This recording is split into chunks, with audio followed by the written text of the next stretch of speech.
Bab 416. Jurus Rasi 9 Bintang. Harley Ye hanya merasa hangat di sekujur tubuh, menyebabkan dia membuka matanya tanpa sadar. Matanya buram untuk sementara waktu, tetapi dia dengan cepat sadar kembali, berguling dan duduk, melihat sekeliling. Apakah ini istana di padang pasir? Harley Ye benar-benar sadar kembali, teringat apa yang telah dia lakukan sebelum dia pingsan, yaitu menyuruh Puppet Jeanne membawanya ke istana yang dia lihat. Memikirkan hal ini, dia melirik Jeanne di sampingnya. Jeanne tampak termenung, berdiri di sana seperti lembing. Melihatnya, Harley Ye merasakan situasi yang ekstrim. Jika bukan karena pupetnya, khawatirnya dia akan terkubur di bawah pasir kuning. Ada energi spiritual di sini. Harley Ye sepertinya memikirkan sesuatu dan merasakan energi spiritual tipis tertinggal di udara, dan itu sedikit memasuki tubuhnya. Meskipun sangat tipis, itu sudah cukup bagi dia untuk memulihkan kemampuannya untuk bergerak. Selain itu, Harley Ye juga menemukan bahwa di istana ini, esensi, elemen usia dan kekuatan spiritualnya tidak hilang, seolah-olah istana ini adalah tanah suci di gurun ini, tidak dibatasi oleh kekuatan aneh itu. Bagaimana bisa ada istana di padang pasir? Setelah terkejut, Harley Ye melihat sekeliling istana untuk kedua kalinya. Istana ini hanya berukuran 10.000 kaki, menunjukkan aura yang sangat kuno. Banyak tempat telah runtuh dan tempat-tempat yang dapat dilihat, seperti pilar dan dinding batu, masih tertutup lapisan debu. Tempat apa-apaan ini? Keraguan yang ekstrim di hatinya membuat Harley Ye masuk ke dalam. Baru pada saat itulah dia menemukan bahwa di salah satu ujung istana, masih ada alam semesta yang tersembunyi. Di sana, ada altar kuno, 4 pilar batu berdiri di sekitar altar, dan di atas altar, ada formasi, bersinar terang dan masih berjalan sendiri. Apakah formasi teleportasi yang menuju ke dunia luar? Mata Harley Ye berbinar dan dia mengambil 3 dan 2 langkah cepat. Melihat sekeliling, Harley Ye berjalan langsung ke formasi tanpa mengucapkan sepatah kata pun. Dia bertekad, tidak peduli kemana formasi membawanya, itu akan lebih baik daripada berada di gurun yang aneh ini. Yang membuatnya kecewa, formasi ini sama sekali bukan formasi teleportasi.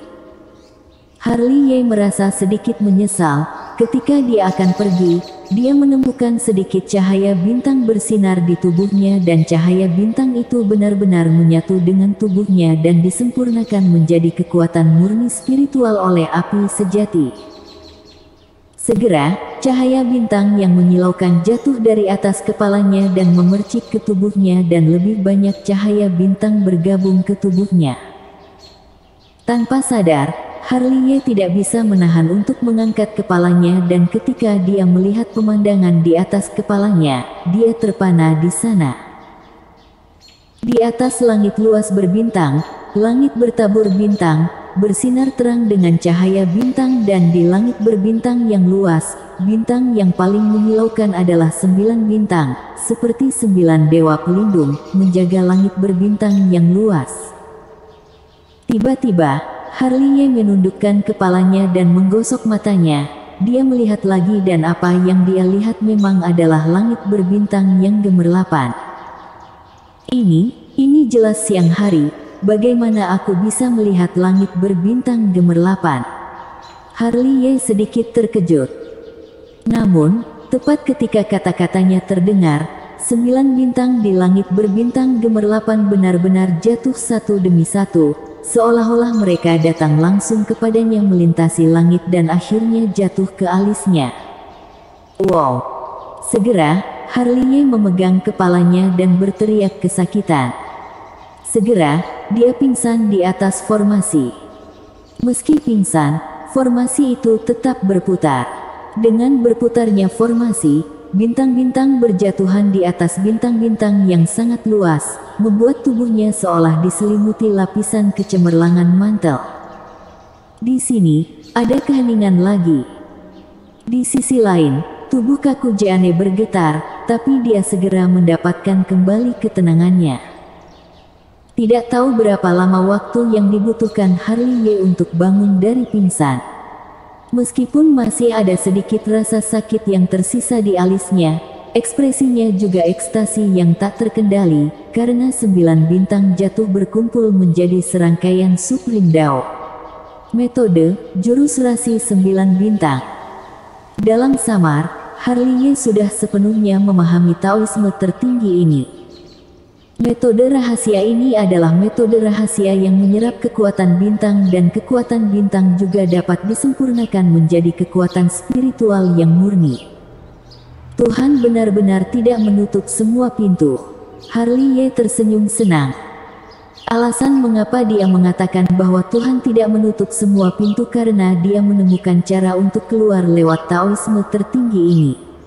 Kekuatan bintang-bintang tidak terbatas, yang berarti bahwa ia memiliki aliran kekuatan spiritual dan aliran energi yang stabil. Dengan dukungan kekuatan spiritual, hanya masalah waktu sebelum kita bergegas keluar dari gurun ini. Benar saja, keberuntungan dan bencana bergantung satu sama lain. Senyum tersungging di mulutnya, Harley Ye duduk bersila di atas formasi, menjalankan jurus rasi 9 bintang dengan gila-gilaan melahap kekuatan bintang-bintang yang berjatuhan. Kemudian, api sejati dan petir surgawi melonjak untuk membantunya menyempurnakan kekuatan bintang-bintang menjadi kekuatan spiritual yang murni, lalu menuangkan ke dalam lautan diafragma yang kekeringan.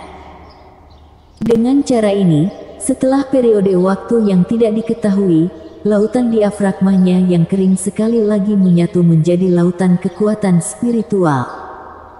Dan, kali ini, lautan diafragmanya sedikit berubah.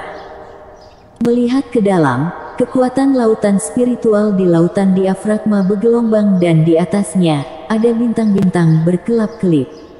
Jika melihat lebih dekat, kamu dapat melihat bahwa ada bintang emas, 9 di antaranya sangat terang. Tidak hanya itu, tubuh Harley Ye, tidak hanya tulang dan meridian, tetapi bahkan darahnya bersinar dengan sedikit cahaya bintang, yang sangat aneh. Tubuh bayangan mistik muncul. Dengan mata terpejam, Harley Ye sudah menggunakan segel jarinya. Segera, 9 helai asap biru muncul, berubah menjadi tubuh bayangan dan kemudian di bawah pengaruh pikirannya, mereka duduk bersila di sampingnya, menyerap kekuatan bintang dan kemudian semuanya ditransmisikan ke tubuhnya. Dengan cara ini, 3 hari berlalu dengan tenang. Harley Ye membuka matanya saat seteguk udara keruh dimuntahkan untuk waktu yang lama. Dalam 3 hari terakhir, ia terus-menerus menyerap kekuatan bintang-bintang, yang telah membawanya kembali ke keadaan puncak lagi dan temperamennya menjadi sedikit berbeda, terutama matanya yang gelap, seperti langit berbintang yang luas dan ada cahaya bintang berkelap-kelip di dalamnya. Perasaan ini luar biasa. Memutar lehernya dengan keras, Harley Ye berguling dan melompat turun dari formasi. Akan tetapi, ke-9 tubuh bayangannya masih duduk bersila di sana, masing-masing dengan tekun menyerap kekuatan bintang dan kemudian mengirimkan kekuatan bintang kepadanya melalui hubungan antara tubuh bayangan dan tubuh utama. Tetap rajin, jangan malas. Harley Ye tersenyum, lalu mengajak Jeanne dan berjalan keluar istana. Di luar, langit penuh dengan bintang, tetapi sekarang langit berbintang yang luas di mata Harley Ye menjadi sangat akrab. Tanpa menunggu dia membaca jurus rasi 9 bintang, sinar dari langit berbintang turun, membuat seluruh tubuhnya bermandikan sinar bintang-bintang. Mengambil napas dalam-dalam, Harley Ye berguling dan melompat keluar. Tak lama kemudian, kekuatan spiritual dalam tubuh itu mulai terkuras, namun kali ini Harley Ye tidak gentar, karena jurus rasi 9 bintang yang mendominasi. Ia bisa menyerap kekuatan bintang dan ke-9 tubuh bayangan terus-menerus mentransmisikan padanya. Untuk keluar dari gurun ini, itu hanya masalah waktu. Ayo pergi. Hanya terdengar peluit panjang, Harley maju selangkah dan tubuhnya seperti terbang. Sebanyak kekuatan spiritual yang dikonsumsi, dia menambahkan sebanyak itu. Seluruh tubuhnya diselimuti cahaya bintang. Di malam yang gelap ini, dia menjadi mutiara yang memesona di gurun ini. Di bawah langit, Fancy Chu berdiri dengan tenang di puncak gunung, diam-diam memandangi langit berbintang, berharap menemukan yang paling terang. Harley, kamu yang mana? Bersambung.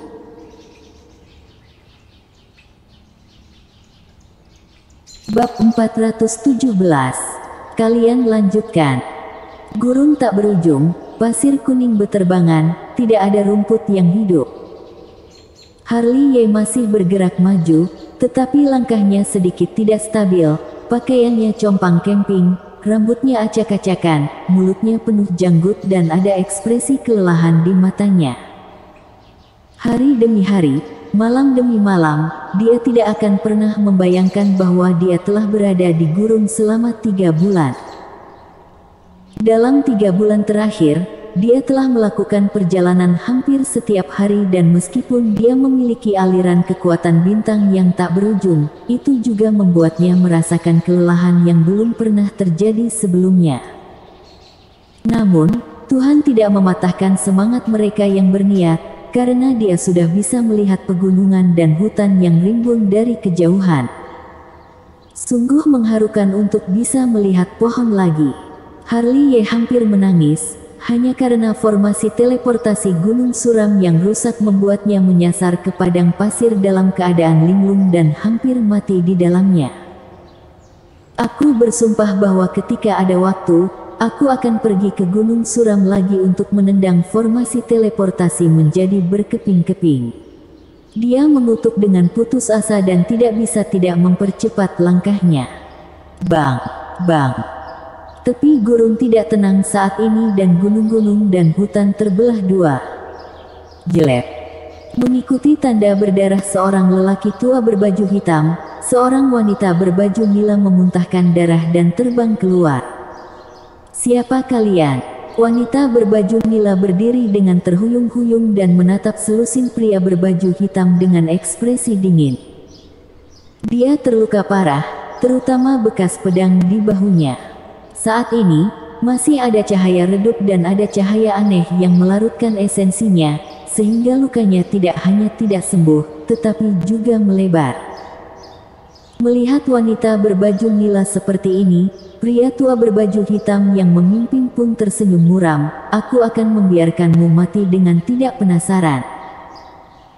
Mengatakan itu, lelaki tua berpakaian hitam itu melambaikan tangannya dan merobek topeng yang menutupi wajahnya, memperlihatkan wajah tua yang penuh lipatan dan mata yang kejam seperti ular dan kalajengking.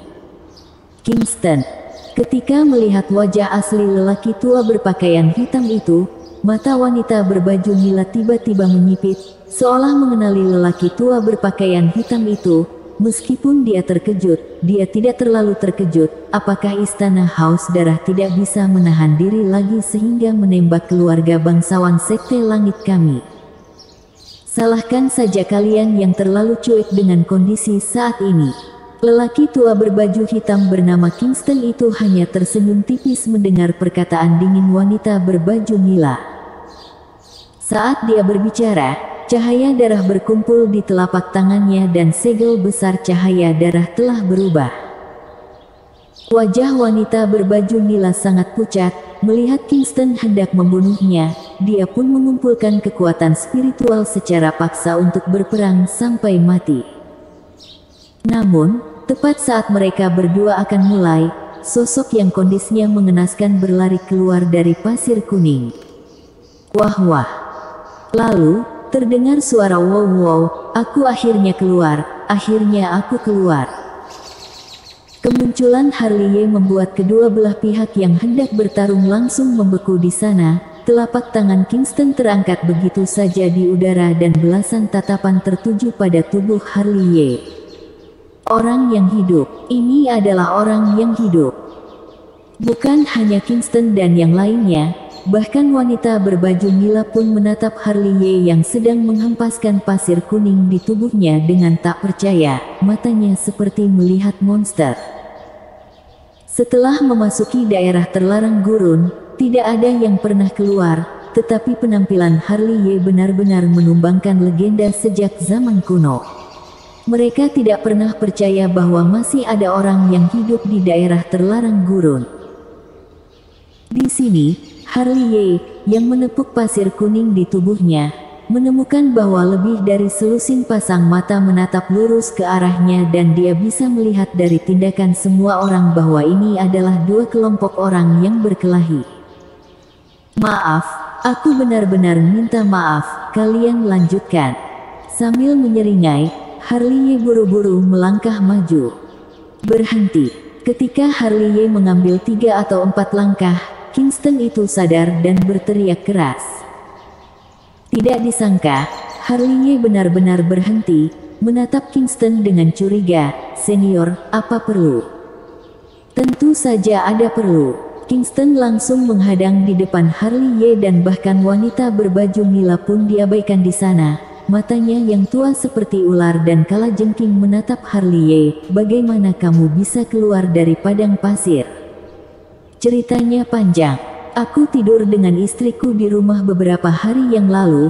Ketika aku tertidur, aku tiba-tiba tertidur di padang pasir. Awalnya aku cukup takut, tetapi aku keluar setelah berjalan." "Sepertinya kamu sangat tidak jujur." Mengetahui bahwa Harley Ye membodohinya, mata Kingston menjadi dingin dan dia segera menembak. Tangan besar berdarah itu menyapu. "Kamu sakit jiwa, ya?" Kingston tiba-tiba menembak. Harley Ye memarahi dengan keras dan buru-buru mundur. Tepat ketika dia berhenti, dia dikelilingi oleh belasan anak buah Kingston, bahkan wanita berbaju nila tidak terkecuali. "Katakan padaku, bagaimana kamu bisa keluar?" teriak Kingston. "Ayo, mendekat, aku akan memberitahumu." Harley Ye menunjukkan 2 baris gigi putih besar. "Sepertinya kamu tidak akan menangis jika tidak melihat peti mati. Ayo, tangkap dia." Kingston memerintahkan. Segera, lebih dari selusin pria berpakaian hitam berkumpul. Sialan, Harley Ye yang masih terdiam pun segera memutar tangannya dan mengeluarkan cambuk dewa dan menembak tanpa peringatan. Pria berbaju hitam yang bergegas maju pun tercambuk hingga menjadi idiot. Melihat ini, Kingston menyipitkan matanya dan menatap cambuk besi di tangan Harley Ye.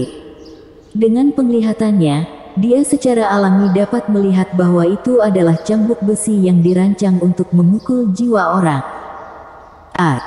Tepat ketika Kingston termenung, teriakan berlanjut satu demi satu. Ketika dia melihatnya, 12 bawahan alam Kong Ming-nya sudah berguling-guling di tanah sambil memegangi kepala mereka. "Giliranmu." Harley Ye memutar lehernya dan menatap Kingston dengan penuh minat. Orang ini hanya alam Kong Ming tingkat pertama, hanya butuh sedikit usaha untuk membunuhnya. "Mencari kematian." Kingston tiba-tiba berteriak dan cahaya darah keluar dari tengah alisnya. Setelah diperiksa lebih dekat, itu adalah segel harta karun berwarna darah, yang langsung menjadi besar dan turun ke langit, ingin menekan Harley. Melihat ini, Harley Ye tidak maju tetapi mundur, tanpa mengucapkan sepatah kata pun, langsung mencambuk segel harta karun. Mendengar teriakan dari Kingston, dia mundur selangkah, matanya menjadi gelap dan seluruh pikirannya jatuh ke dalam keadaan pusing dan kesemutan. Pada saat ini, Harley Ye secara alami tidak akan membiarkannya pergi. Dengan sosok seperti hantu, dia muncul di depan Kingston dalam sekejap dan sebelum Kingston bisa sadar kembali, cambuk kedua telah menghantam ubun-ubunnya dengan kuat. Adegan selanjutnya membuat orang tidak tahan melihat secara langsung. Kingston, alam Kong Ming tingkat 1, setelah mengaktifkan senjata spiritual, tidak pernah bisa membalas. Dia dipukuli oleh si buas Harley Ye menjadi idiot, seluruh kepalanya telah berdarah. Ini namanya karma, tidak masalah memprovokasi siapapun. tapi kamu harus memprovokasiku. Harley sudah membalikkan tangannya untuk menyimpan cambuk dewa, lalu menggosok tangannya dan bergegas ke arahnya. Pada adegan berikutnya, tetap masih tidak tahan untuk melihat secara langsung, selusin pria berpakaian hitam yang dipukuli hingga pusing 7 keliling itu. Semua harta karun di sekujur tubuh mereka dilucuti, sedemikian rupa sehingga gigi emas milik Kingston itu juga dipatahkan oleh orang ini. Setelah melakukan ini, Harley menoleh untuk melihat wanita berbaju nila, yang menatap Harley dengan ekspresi ketakutan. "Jangan khawatir, aku hanya merampok uang, bukan seks." Harley menunjukkan 2 baris gigi seputih salju lagi. Hush.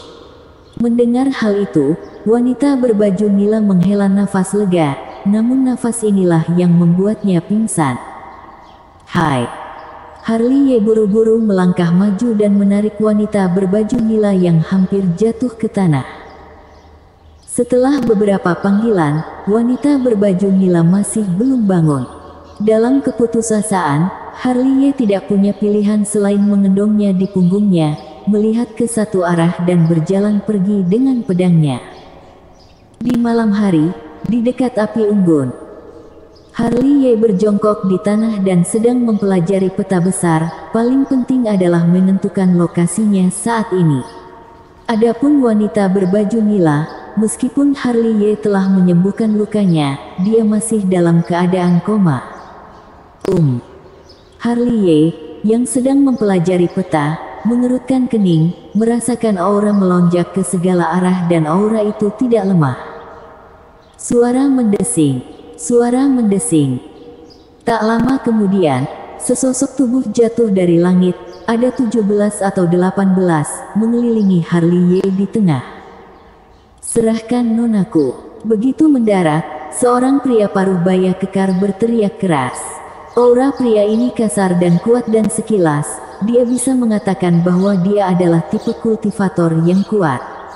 "Nonamu." Harley tertegun sejenak dan mau tak mau melirik wanita berbaju nila yang masih pingsan di sampingnya, memikirkan nona di mulut setengah baya, tak perlu dikatakan itu adalah dia.